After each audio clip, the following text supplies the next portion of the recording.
Frederick St. George's. My outlet is Geek Biquois. So here I am with Bryan Andrews and AC Bradley, director and main writer of the series What If from Marvel Studios. Thank you very much for having me here. Thank you. So my first question would be for AC. What boundaries did you have when you were developing those alternate stories? Were there any limits that you could go in and out? Not out, but in. When we were creating the stories for What If, and we were choosing our 10 episodes, the only two rules were don't do anything that we're already doing in the movies, and don't put any Star Wars characters in it, no matter how many times you ask AC.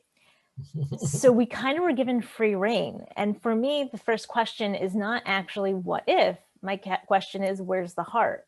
Where's the human behind the hero? We all know the silhouettes of these characters. Our challenge and joy and privilege was finding that human connection.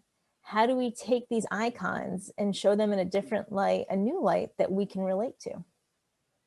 That's awesome. And this next question is for Bryan. We all been affected by COVID for the last year and a half. So how did the production of the company or the development of the series was affected by COVID? Amazingly enough, like we had gotten pretty far along to a certain degree, and we're starting to make some episodes, and when things had to pivot, and the nature of animation, it makes it extremely easy to pivot. I know it may have been hard. It's probably hard for some of our vendors that we worked with to a certain degree, and the communication. So maybe there was like a couple weeks where it was just like a little bit like, how do we still continue a little bit? But, we work on computers. A lot of people have stuff they can just do it at home. So it wasn't as painful as maybe live action, where they just have to like totally shut down and really have to figure things out. We were actually able to keep chugging away to a certain degree, which was also both a boon and a bane to some degree.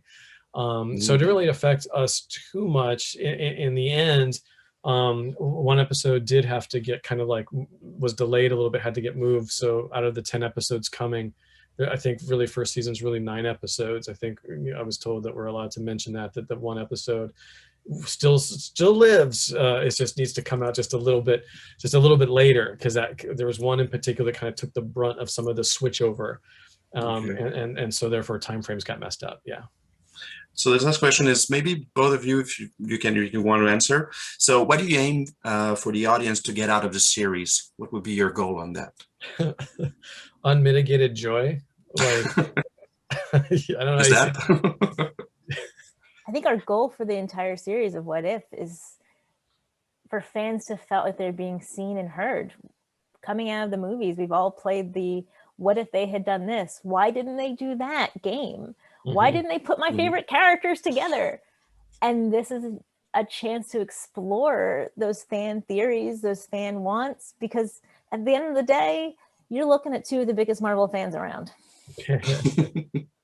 I think what's also fun is the fact that, a lot of people were thinking, what if? And thinking of things, and they see the trailer and they realize that they're seeing things that they didn't even imagine. I think that's also extra fun because, the amount of trust that Marvel gave to us, I hope the audience gives to us in what we're delivering, and the fact that, like, don't worry about it. You may not get the thing that you wanted, but you're going to probably get the thing you never knew you needed. You know what I mean? So hopefully there's a lot of happiness going around when people start seeing these things.